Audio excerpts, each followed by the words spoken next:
ready to come back, and he said he's a little irritated about not being mentioned for a big potential rise in Bellator card. Is there any update on Josh? Have you talking to him? What's happening with you? Well, I mean, the reason why we haven't announced it is that there's nothing finalized with Japan. If we could get that fight together in Japan with Ryzen, then we would like him to fight there. So he's kind of like in a holding pattern, and to see if we can put this deal together. I know you mentioned, I brought up the Fedor fight possibly to you last time we talked. Is that something you'd be interested in still with Barnett? With Barnett? I mean, yes, I think there will be a time for that, but I don't think that will be his first fight back. How's the draw on Saturday going to work? Is this something they're doing inside the cage? Is it backstage after the event? How does that? What's the plan with the area? Well, from when the last fight happens for the tournament, which will be the Archuleta Pit Bull fight, then the winner will continue to move up to the stage where all the other contestants that have already fought in the tournament will be waiting for him, and then we'll start the drawing process. And I think we've already explained how the draw is going to work, but we have a couple twists in that story that make it very exciting. So I really, look forward to Saturday night, and we're going to have some fireworks. Where are you at with Ryan Bader? Because obviously there was a controversy of the Congo fight. The winner of Machida Musasi feels like it could be a potential option. Where are you at with that? Yeah, honestly, since Ryan fought, I haven't spoken to him. But, after this weekend, we'll sit down and see what weight class he wants to go. But to me, I think, fighting the winner of the Gegard fight, maybe we move up, fight him. Or if he wants to stay at heavyweight, we'll have a fight for him. I know the ink is probably still drying a little bit, but are we any closer to a debut for Cris Cyborg yet? You'll have to tune in on Saturday. We have an announcement to make. Any chance we can see Julia Budd defend her title in Canada? We haven't had an event in Canada since 2014. It's definitely something we want to do, and I know we've talked about it a long time. It's like one step at a time, but I feel really good about going to Canada and doing something in Vancouver for not just Julia, but I think there's a bunch of talented fighters up there. Lance Gibson Jr., you guys. Yeah, we just signed him, and there's some talent there. So, Rory's asking me the same thing, when we're going to come up, and it's really a scheduling issue and venue issue, because the venues there are booked up, and then our schedule gets booked up, and we just haven't been able to put it together. Have you paid attention to how ticket sales went well for the last UFC card in Vancouver? There is an appetite. Does that sort of influence your decision? No, absolutely. I mean, I think there is an appetite for mixed martial arts, but again, there's so many hockey dates up there that are booked, the arena concerts. It's not an easy venue to get into. Speaking of champions, is there anything in the works for Alimale, maybe Juliana Velasquez fight coming up? You know what? We do have something planned for her, but it's a little bit premature. We're still trying to work out the details, so that's something that we probably won't have ready for another week or so. But she will fight before the end of the year. Is Velasquez kind of top candidate? We're still thinking about the opponents, but her name is definitely in the mix. Scott, what's the holdup right now with the Japan card in December? That's a tricky question. That's a really tricky question. I mean, I personally think that we're heading in the right direction. It's gone back and forth, but you're talking about different TV rights, different sponsor rights, and it's just challenging dealing with a foreign country where things tend to be a little slow, where we move a little bit quicker, but I think it's heading in the right direction. Are you confident that'll happen? When you say confident, what do you mean by that? Percentage-wise? Percentage-wise, out of 100, what would you say? If I was a betting man, I would put my money that it will happen. Dan Lambert mentioned that Kyoji Horiguchi Pass for 2 is going to happen on that card at the end of the year. Do you know anything? That won't be on, if we put it together, that will not be on our card. It'll be on the New Year's Eve card. But again, it's still back and forth, trying to work out the details, because you're talking about two different companies in the same business that have different television broadcast partners all over the world, right? So we have different sponsors, trying to iron out all the details.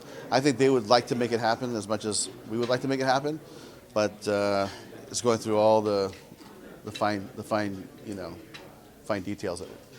Would Fedor Rampage still be the targeted main event for that? Well, that's not anywhere near signed or confirmed, but it's definitely something I think that the Japanese fans would really like. I know it's complicated, but is there any headway on getting rid of these tape-delayed cards? I know that it happens every once in a while, but I think fans would like to see them eliminated completely. Is that something you're working proactively to get rid of? Yeah, I mean, I think we've done a great job, on both the European side and here. when I talk about a year ago, I know we were getting blasted by the media saying, hey, none of our fights are being aired over there, but now they're being aired on Sky Sports, right? And then some of the UK cards will air on Paramount, but we're working on a lot of things, and I think that within the next 4 or 5 months, I think that we'll have a solution worldwide for both, or all over the world actually. We'll have an area for our fights to air, and like for instance, like the Japan thing, it's where does that air? We're trying to figure it out, but I think that we found a solution for that here. The time frame is a little different, so we might start a little earlier.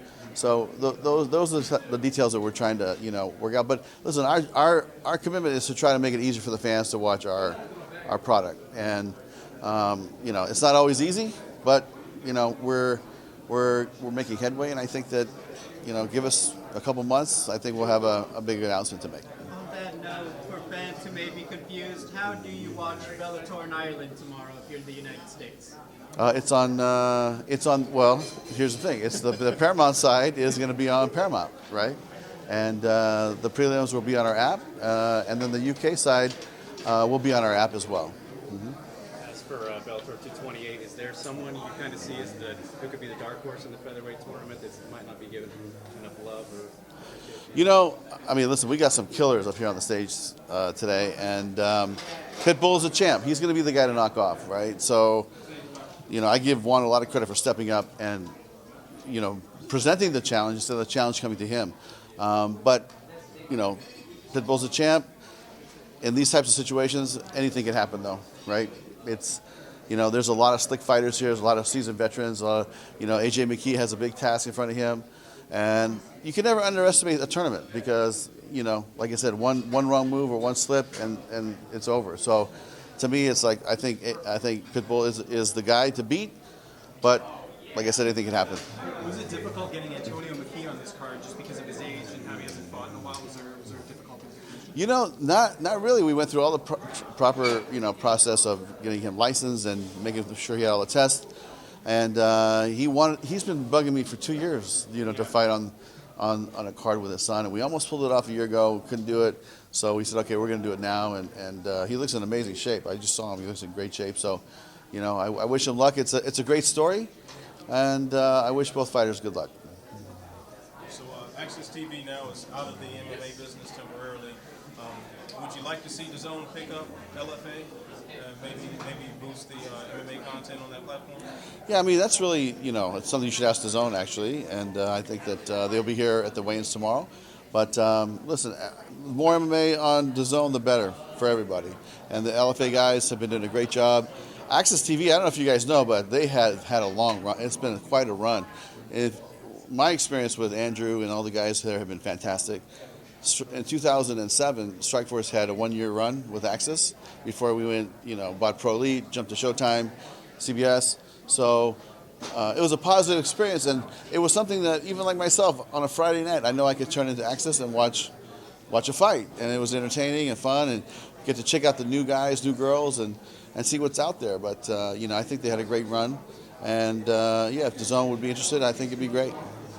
Are any concerns about the fight audience in LA being divided with the Spence and Porter fight going on a few miles away? Yeah, you know what? I think there is some crossover, but you know what? Look, we have a great fight card. They got a great fight card. It's great for the fans of LA to have in combat sports to have a choice. So, we'll see how that goes. Will you see Pitbull go back up to 55 after the tournament, or is it right now, or is it going to do, or is it? I think he would like to as well. I think he'd like to defend both belts. That's what I think. Is there any plan to do something with that title while he's in the tournament, interim belt, something like that? Yeah, we have Benson fighting, and we have a couple other ideas as far as who's going to fight between now and then. But Pitbull might have some breaks in between the tournament. Like if he doesn't fight till March, maybe he fights Saturday night, and then if he picks a fight at the March slot or wherever he ends up in the tournament, maybe he could fight in between, and we would definitely welcome that. Scott, do you know those venues and dates for the quarterfinal? I do, but I'm not going to tell you. No, I'm joking. I don't. We're not ready to release it yet. We're still signing contracts, but hopefully by Saturday we'll have something fun to announce. Are you guys looking at any more featherweights to add to the women's division like Kat Zingano, who's currently a free agent? Yeah, I think my guys are talking to her, and not just that particular fighter, but any free agent that's out there. We're talking to everybody, and so if there's a free agent or somebody getting to free agent, to me that's how you know what your value is going to be. So to me, it's like my guys are scouring the planet looking for the next top talent and talking to all the free agents, and we're going to be here and we'll be active bidder for everybody's talent. And once it's actually booked, Cyborg and Julia Budd, where do you think that would rank in terms of best fights of all time in Bellator history? Because we haven't had a situation like this really in a while, where someone comes over, a huge free agent from the UFC, and fights a homegrown Bellator champion. Yeah. I mean, listen, that it would definitely be special, and but I think there's going to be more to come. I think that fighters are going to be looking for the best deal possible, and I think that's going to require them to to move around, and it's going to go both ways. It's going to go this way to that way. It's going to come this way, and it's not just going to be one way. But we're gonna do our best to keep building this roster. And if you look at this roster 3 years ago, 4 years ago, it looks nothing like it does today. And I think there's been a lot of hard work on our guys, not just finding the free agents and buying from the top down, but also building from the ground up, which I think that we're very good at. So, that's the future. Speaking of free agents, Rashad Evans has announced he's looking to come back, and he's got a history with quite a few guys under the Bellator banner. Mm-hmm. Any interest in bringing him aboard? Yeah, you know what? I think my guys talked to him, but I'm not sure. We haven't. There hasn't been any serious discussions or anything like that. We've been focusing on the LA fight and trying to work out the fight in Japan and Hawaii and different obligations that we have. But I know that his managers reached out, and I think there's some type of dialogue. But who knows? You talked about the winner of Saturday's main event possibly fighting Bader for the light heavyweight title next. Was there ever consideration to do this fight on Saturday at 205? What do you mean?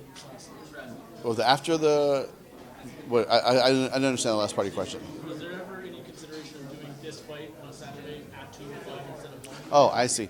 No, they wanted to fight at 185. So, and that thing could shake out a lot of different ways, because if they want to stay at 185, Lobato's definitely out there in the mix, and so a lot's gonna depend on what Ryan wants to do.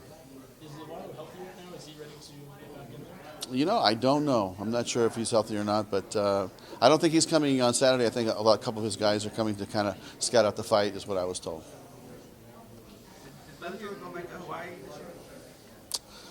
I believe so. We're working on it. Yeah, working on it. Yeah, that's the plan. And it just makes a lot of sense in the routing. We go to Hawaii, then go to Japan, and just make it a 2 or 3 week run. Because if we, when we go to Hawaii, we're still going to do a Friday and Saturday night show.